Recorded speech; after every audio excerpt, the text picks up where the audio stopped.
Oh, you already kind of talked about it, so I'm gonna ask it anyway. What area did you start off serving in, and what do you do now, and what was that shift like? Yeah.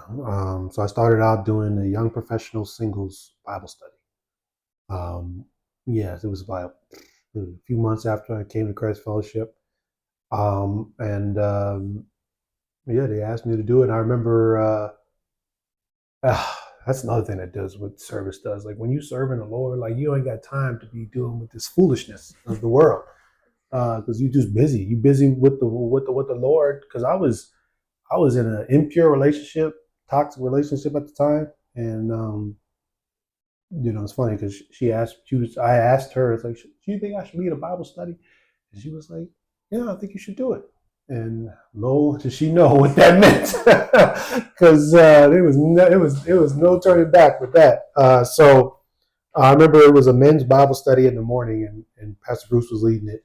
And I talked to him because he had another person call me to ask me to do it.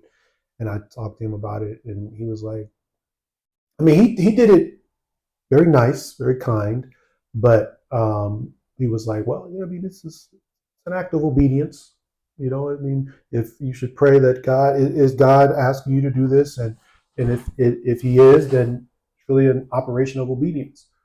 And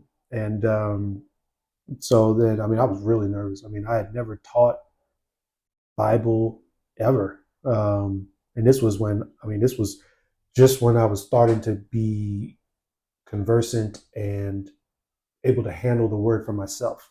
So I was just like, what? I mean, like you said earlier, that heaviness started going on, and it was just like, what? And mind you, I'm in an impure relationship, so it's like I was like, I am not the one that needs to be doing this, and so that's I mean that's a whole other topic about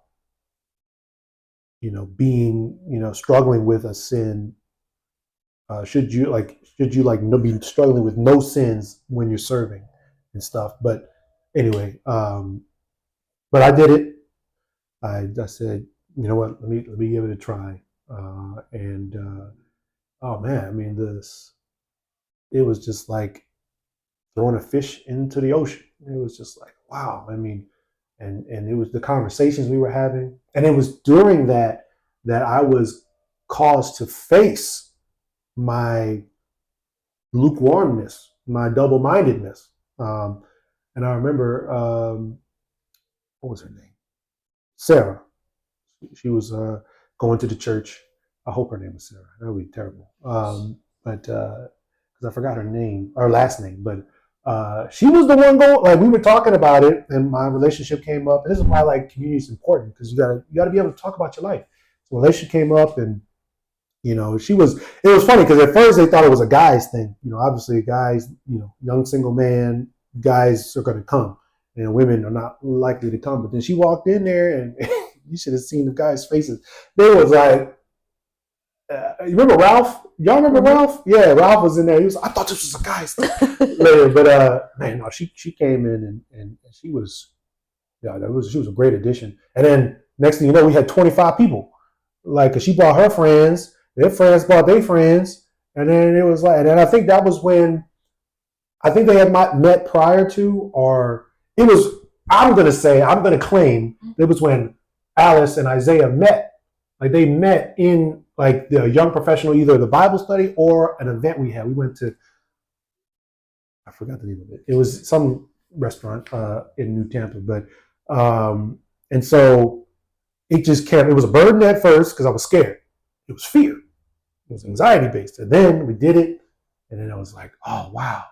And it kept going up and up, and then they asked me to start doing next steps, so talking to people after church, and so that was I learned a whole lot during there, and then it kept going up, and then this was when they started.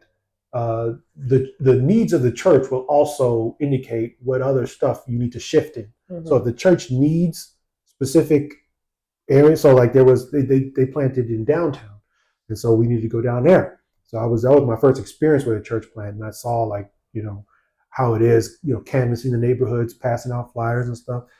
And then that was when the whole, like, God was like tapped me on and say, remember what I told you 10 years ago? Remember when I told you you're gonna be preaching my word? Remember what I was like, oh wow. And it was different. The community was everything, because when I started speaking that was starting to be spoken to me first. Like, oh, you could do this. You could do this. I always saw you, that same girl at another event. She was like, I could see you as a pastor. And then Pastor Bruce and Pastor Brian and everybody was like, yo, you should. So it just kept going. It kept going. And then I started doing discipleship training, and then they told me to do some seminary classes. And then they asked me to preach. And so this is just a trajectory of just saying yes, a trajectory of yes in the Lord. That's how you grow. And so oh man, talking about that burden that for the Bible study, when they asked me to preach, I was like, oh hell no. I was like, no. I remember I was driving somewhere. I was downtown Tampa, and I remember feeling so convicted about not doing it. I was gonna call Pastor Bruce and said, I am not worthy. I'm sorry. I just can't do it. I just, I was no longer in that relationship and stuff, and I was still getting my bearings right with my life and stuff. And I was just like, no, I can't. I'm not. I ain't got it. And then I remember the moment I was turning underneath the bridge. I can't tell you the road, but I was turning underneath the bridge, and I heard palpable word of God speaking to me, saying, Zachary, this is not about you. It's about me. And the peace of God, which surpassed all understanding, overtook me. And I was like, how you just switch a light on and off, and it was gone. The burden was gone. I was like, oh, so I'm not getting up there to talk about me. I'm getting up there to talk about you. You're perfect. You're worthy. You good. You're the one they should be clapping for. I could do that. All right, let's do it. And I, preparing. So then I shifted into the teaching role, which I believe is one of my gifts, and the studying for the sermon, taking notes, the commune with God.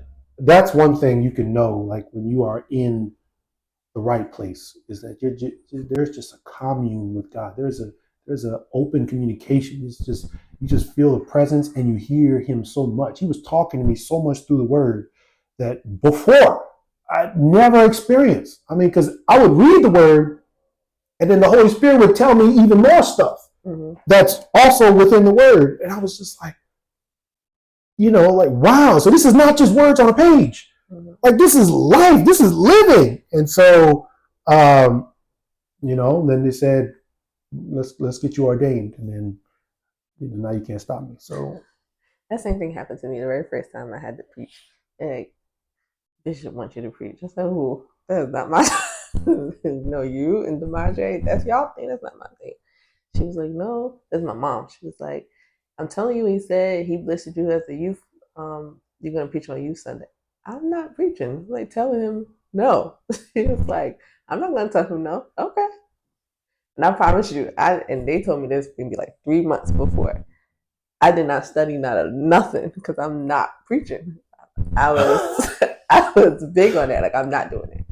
Even up until the night before, I had not studied because I was gonna get up there and be like, I'm not. I am very hard headed, but not hard. I'm not doing it. I don't want to. I didn't ask to do this. Y'all told, and I told y'all no, and y'all decided to put me on there. Okay, let's see who's gonna get up there and preach. So they were kind of like pushing. Yeah, but let me tell y'all, I went to sleep, woke up with a whole word, a whole message, and that's a bar. I got up there, sleep, woke up with a whole word. I preached, and it was teenagers that gave their life to Christ that night. So I was like, okay, God, let's reconvene. Let's talk about this. Because I really didn't think that was me. Did you pray about it before you all this no? No, I just said no. Okay. I just said no. I had not prayed about it. I had not, because I was already serving in a different area. I was already singing. I was already working with kids. So I just thought that that's what God had for me. That's all I did when I was growing up. I sung in a choir, did the praise team kind of worship, and then I was ahead of kids, and I was teaching kids, and I was coming up with lesson plans and stuff for that. Like, we never used a like go online and get kids lessons. I always made my own. Mm-hmm. And that's what I did. And I was good at it. Mm-hmm. And we had fun, and I would do the kids choir and activities for them. That's what I did, and that was my thing. So to ask me, and then another church hired me because I was doing that to do their kids ministry. Mm-hmm. And so that's where my gifts lie. And then I was praise dancing. That was it. So preaching, I'm not preaching nothing. I don't want to do that. Y'all can do that. Y'all okay. Y'all have fun. That's how I feel. It's like, why? You do it so well. Why? Why? But no, thank God that we both said yes. Because, I don't know. It was a dragging yes for me, though. Yeah, I was kicking and screaming. I didn't do it. But now, and don't get me wrong, because I definitely would prefer teaching over any day. I'll teach the heck out of a Bible study before I say yes to preaching. Gotcha. There's a difference. But I am gifted at it, and I do it. I think I just preached on Mother's Day. But I love teaching. And that's why I'm in school now, and I am just in awe. Like, I'm learning right now. I'm in systematic theology. I'm having a time, okay? I'm having a time. But then it shows up when I am teaching Bible study, like the breakdown, how I do things, Greek, Hebrew, all of that is fun. But I like to preach every now and then. It's fun too. But I know I'm a teacher. Did you record that Mother's Day preaching? It should be. No, I probably won't be on Devotion and Motion until tomorrow, but it'll be up. Oh, okay. Yeah. I told you what I preached about. You did. Yeah. Did you? Never mind. Never mind. I did do. Because at first, you were kind of reluctant to do that. Yeah. So, it's crazy though. Because nothing was coming to me. Like, I was reading the story over and over and over and over again, and nothing had came to me. I preached about Rachel, and what's her sister name? Leah? No. Oh, Rachel. Yeah, you're right. Yeah. Did I do that? No, I don't even remember. You didn't tell me. I asked you what you were preaching Rebecca on, and you was like, No. I did Sarah, Abraham. You're on like 3 different books. Yeah, no. I did. It was Genesis. I did Sarah, Abraham, and Hagar. That's what I preached about. That's right. You did tell me that. My bad. Yeah, and I told you, I was like, man, that's a really good one. Because Hagar, she went through it. That's what I did, I did it in a whole different way. I actually didn't get the sermon until that day. I struggled the whole week. I'm like reading and reading. I'm like, God. So I told my mother, like, maybe I don't need to preach. And she's like, why? I'm like, I don't got nothing. Like, I'm just sitting here reading. When I flew to Jersey, I went to a coffee shop, and I'm like, I don't need to, we had the Ms.TajhiNicole's graduation and all of that stuff. And I need to get away from family so that I can focus on that. I had bought my Bible and nothing. I mean, absolutely nothing. Then my friends like, you want to go out? And I'm like, I don't think I could go out. They're like, we don't get to see you. And I'm like, look, I got to preach in the morning. I ain't got nothing. I don't think that I need to go out. They're like, come on, just come out. But little things that was happening when we were out started to like hit me. So I'm like, what's going on here? And I would just write it down. It didn't make no sense, but I would just write it down. And then I went home and I went to sleep. I want to say 3:30 in the morning, God woke me up. And all the little things that was happening, I got it. Then I was like, I'm tired, God. Like, I can't do this. So I went to sleep. And thankfully, my mom's church doesn't start until 1 p.m. in the afternoon. So I got to sleep, And I woke up, I want to say about 10 or 11 and got to work. And that's when I got my message. Yeah, no. I don't like those times. I be like, I like to be prepared for stuff. Like, I like to have it beforehand. That just works. And it does well for my anxiety. So that whole waiting until the day of, I'm like, God, don't do that no more. Just don't do it. Because I can't. Okay. This is a good question. What if I don't feel like I'm being effective in the area that I'm serving in? Being effective. Right. So, 1 Corinthians 15:58 says, give your everything to the Lord, for you know that all your works in the Lord is not in vain. It says, be a rock, be immovable, be steadfast. Um, it says everything in the Lord is not in vain.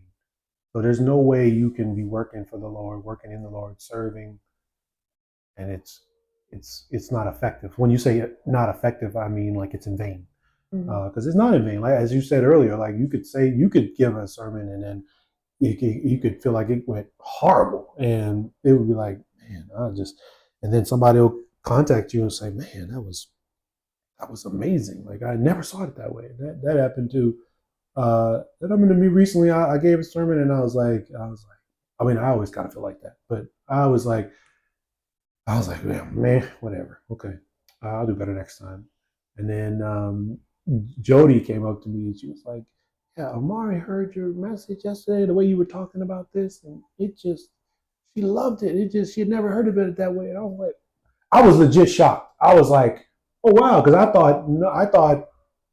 So sometimes I think what I say goes over your heads or something, but it landed, and it's happened frequently.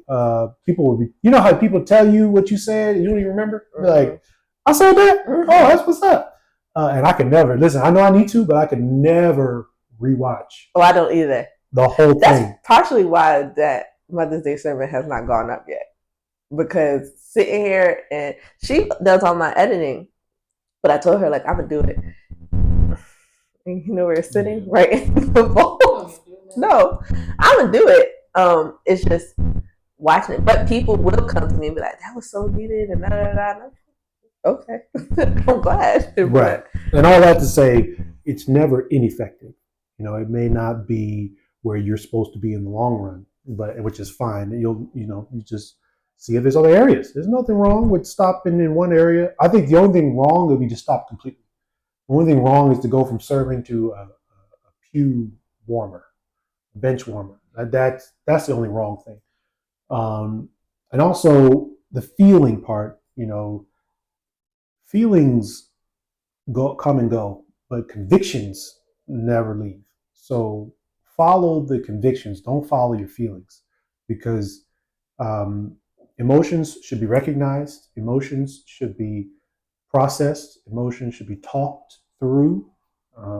Not in therapy, try it out.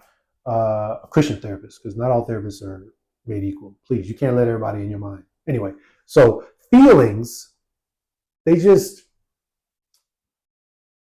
have to be at the back of the train. And then the word of God needs to be the head car of the train. And then the convictions comes right after. Convictions is from God. And that's how you know it's a conviction versus a feeling. If you have a conviction and never goes away, like you're not serving in an area, or you want to serve in a specific area, and it's like you're convicted. I mean, something is just squeezing your heart inside, and it don't go away. And in order to appease that conviction, you are moved closer to Christ, because a conviction of the Lord will never lead you away from Christ. It always leads you forward towards Him. And so just follow that. And trust me, you're probably not the only one that knows you need to be in a different area. I mean, I'm sure, if people are paying attention, because the people at our church, if we put somebody somewhere, it's like, nah. And then we just move them. Or somebody asks, like, what about this person? No, it was a good example. Here's a perfect example. Steve Mostov. So he was working, he was doing a parking lot. Like he would stand outside the door and greet people. And then somehow, some way over time, he shifted to coffee, the cafe. And I'm sure everybody can attest that him doing cafe is amazing. Get my tea on point. Everybody's. Like he literally will not stop until he asks everybody who might want some tea or some coffee if they want some tea or some coffee, and he makes it himself. He makes it himself. You don't just here's a cup. No, he be like, how you want it? You want 2 sugars or 3? Like, and he loves it so much. And I talked to him about it. I remember because we had you may know this now, but a few weeks ago there was a guy that came to church. Mm-hmm. And Steve told me too. Yeah. Okay. Pastor called me, and the guy complimented him. He's never had anybody. Yeah. And that guy, he is who the church as a whole, who Bishop has hired to help us like reframe our mission for some shifting we're going to have in the church. So this guy has traveled the world helping churches. I mean, think about that. He's traveled the world helping churches, and he has never had somebody pour him a cup of coffee and give it to him until Christ Fellowship Riverview, until Steve. And when I told him and I was congratulating him, he started crying. Yeah. He was just he was like, I just love serving, and I just thank you so. He was so beside himself. And I was like, he was like, Taj, do you know what Pastor told me? I'm like, wait. Was he talking about me or Pastor Juan? I don't know. He just said Pastor. He never said who specifically. He was like, do you know what Pastor told me? I was like, what? He was like, so there was a guy. You remember the guy that came? There was a guy that came. I think that was me. Yeah, I think that was me. He was like, Taj. I was like, I was just serving. Like, that's just what I did. Exactly. Wasn't even that big of a deal to you. It was just what you do. That's so you never know what he almost killed me. Huh? I think that's the day he almost killed me. Who? Steve. Because we were in the car, and he was telling me, when Steve talks, he has to look at you. And he's talking to me in the car. Did you put your hand on the No, I was just like, I was praying actually because I did not want to die. Really? I was really praying not. Seriously. You probably never gonna get on. I don't know. That's what my black folk. We got one time to be like, where you going? Then never again. No, I don't think so. Oh wow! I love you, Steve. Yeah, love you, Steve. Yes. But no, that's so good. I was even gonna say, I would ask a question. And I asked that question specifically because this is when the person that asked me, this is something that they're struggling with to do the survey. But I would ask, what does being ineffective mean? Because sometimes if you're serving because you want compliments, if you're serving because you want,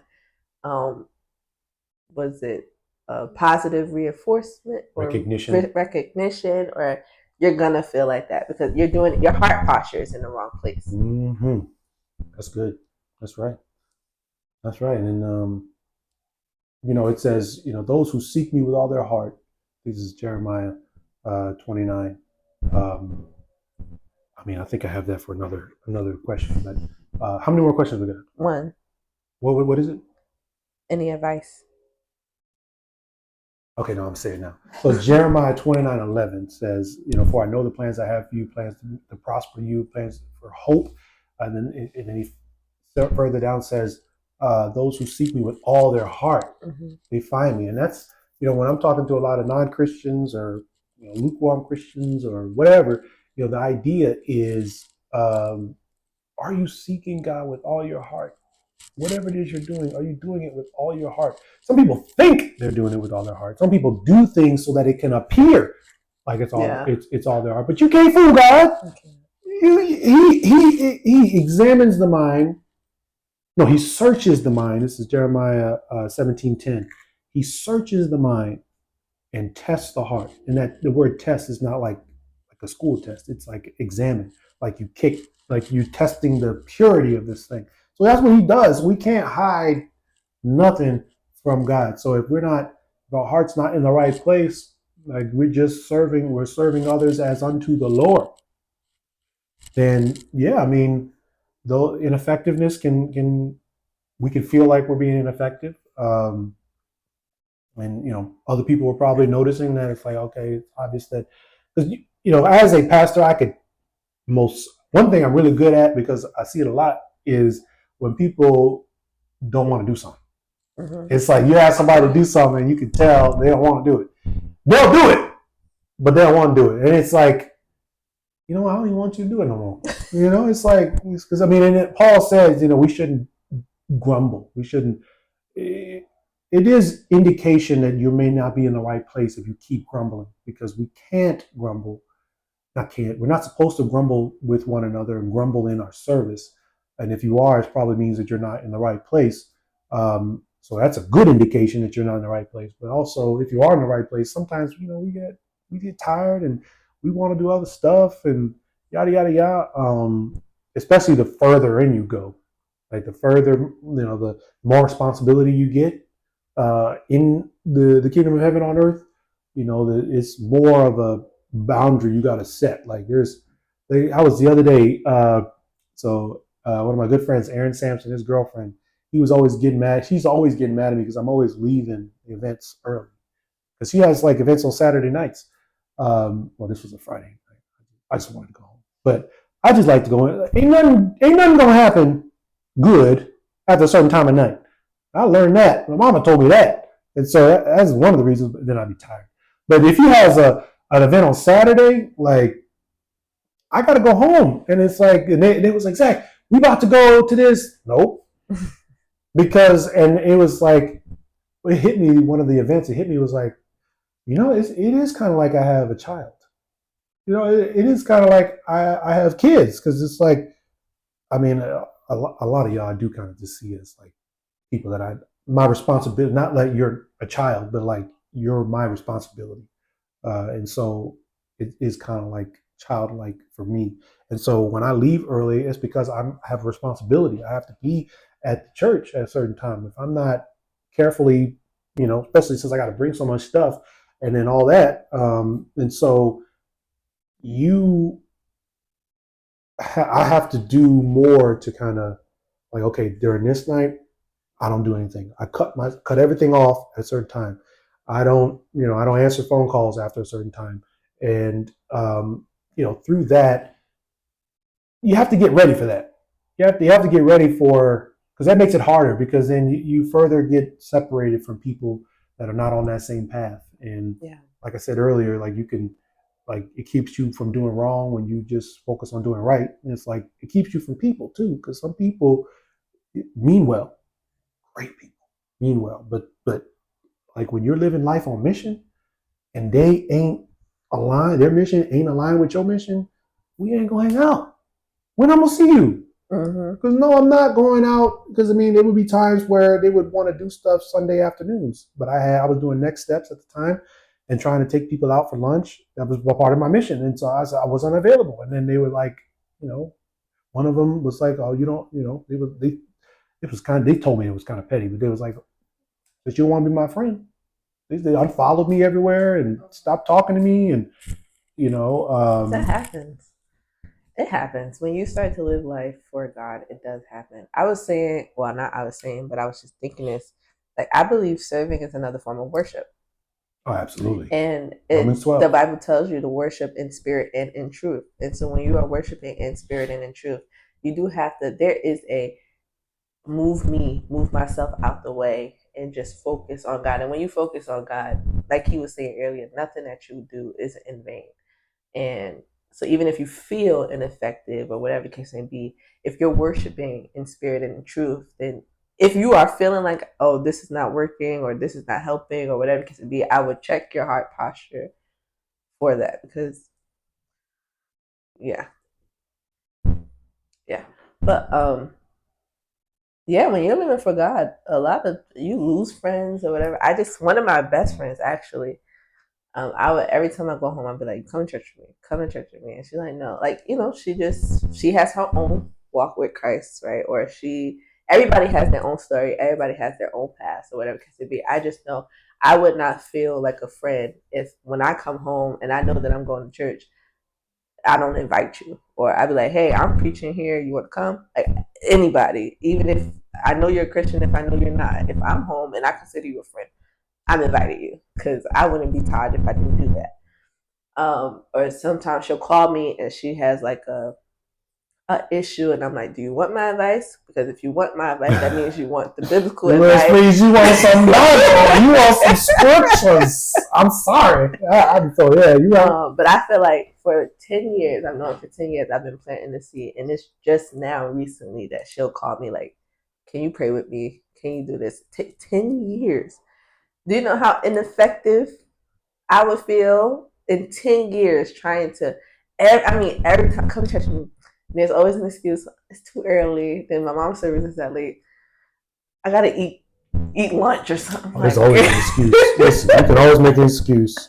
You get when you're a pastor, you get used to hearing excuses. But finally, it came full circle for me when she called me. She reached out to me and was like, "I need you to pray."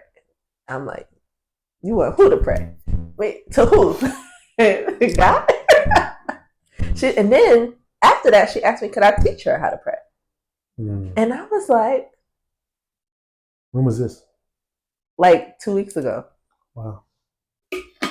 So I said all of that to say that sometimes you can feel ineffective. It took 10 years for me to plant a seed. Like I thought that I would have to like end my friendship with her at some point because I'm like, this is what God is doing in my life, and then I have friends that are not on the same, have the same mindset as me, doing the same thing, and then finally, she asked me, "Can you pray with me?" And not even pray for me. Can you pray with me? And then can you teach me how to pray? And this is every time I go home, I'm like, come to church with me. Or I got to do this. Or I have to do this. You want to come? Or when she calls me to be like, or she's dating somebody and he did this and da da da. So I'm like, you just want me to listen to you, or do you want me to give you advice? Because if you want me to give you advice, then you know where it's coming from. And sometimes she's like, yeah, I want to hear it. And sometimes she's like, just listen to me, whatever. But it took that's a good 10 communication lesson. Years in order for me to feel effective in my friendship. And this is a friend. This is somebody I really consider close to me. So sometimes you will feel like my work is in vain. But like he said earlier, it's not. No, it's not. None of your work is in 1 Corinthians 15:58. Your work is not in vain. And 2 Timothy 2:22-24 talks about, opponents must be gently instructed in hopes that God grants repentance, which leads to a knowledge of the truth, so that they may break free from the trap of the devil, who's taken them captive to do his will. So it's God that grants the repentance. It's God that leads people to a knowledge of the truth. We just have to play our part. Yeah. That's good. Okay. Any advice for people desiring to serve in church? That's a noble desire. Definitely take a step of faith. That would be the best thing. Not a leap, not a jump. You got to sprint. Just take a step. That's all he's really asking for, is take a step of faith. And then God will reveal himself in everything, whatever it is. That's just a beautiful thing to see God show up. Yeah. Don't worry about being ineffective. Don't worry about, you could think about it simply. I don't know what I'm good at, so let me try. I don't know if this is going to be good, but let me try. There is a need, and let me see. And then, you'll be surprised. I don't think there's anything in the Lord that isn't like that. Everything. I think when it comes to giving and tithing, that might not be something you're practicing, doing, and it might not make sense. It might not make, your checking your savings may be telling you something different. Mm-hmm. But then when you start walking in, you'd be surprised what God will do and how God will show up. So, yeah, just take a step. Okay. That's all the questions that I have, but I do have one more. I've asked you this before, so it's not going to be a surprise to you. I just want to know if your answer is still the same or if you have a different song. You remember my answer? Purge Me, Jesus. Oh, wow. Okay. That question. Okay. What's your go-to worship song? And I ask this now anytime, even if I have somebody that I've had on my show previously, I'm going to ask because, worship songs can change. So one that's been getting me recently is John P. Key's Lily in the Valley. There's a lily in the valley. Bright as a morning star. That's all I know. I can't. But no, it's John B. Key's one of my favorite gospel singers. I mean, it purged me. Jesus was John B. Key too. Yeah, that's one that's been getting me. He's growing, guys. He just did a little bit for y'all. Last time he's like, nope, I'm not singing. That is movement. I didn't even think I was going to do that. I was just like, I felt like you were going to ask me to do that, and I was going to tell you no. But see how God flipped that? You know, it's crazy. Okay. I don't have anything else. I was going to ask you something. I'm not going to. That could be another video. But this is good. This is really, really good. Thank you. You know, we always like Pastor Zach on our show. Sometimes I think it's between you and my mom that gets the most views. That's on out of all my you and my mother. The video that I have of my mom, which was my very first video, has so many views. And then dating. It's so funny. But yeah, so thank you for being on the show. Thank you for having me. This was great. Remember, y'all, God's got your back through life's crazy commotion. Just remember to have faith. Stay with me. And keep your devotion. No, you're going to have to tell me what to say and then let's run it back. I'm sorry. Keep your devotion in motion. That's all you got to say. Okay. All right. Okay. Remember, y'all, God's got your back through life's crazy commotion. Just remember to have faith and keep your devotion. You went too fast. No, you got to be like 1, 2. You know what? Director. 1, 2, 3. All right. Yes. No, it's keep. Keep your devotion in motion. All right. Take 3. All right. Remember, guys, God's got your back through life's crazy commotion. Just remember to have faith and keep your devotion in motion. All right, bye, guys. Don't forget to like, comment, and subscribe. What do you got to tell them? Because she do that. How does she do that? It's a clip. Oh.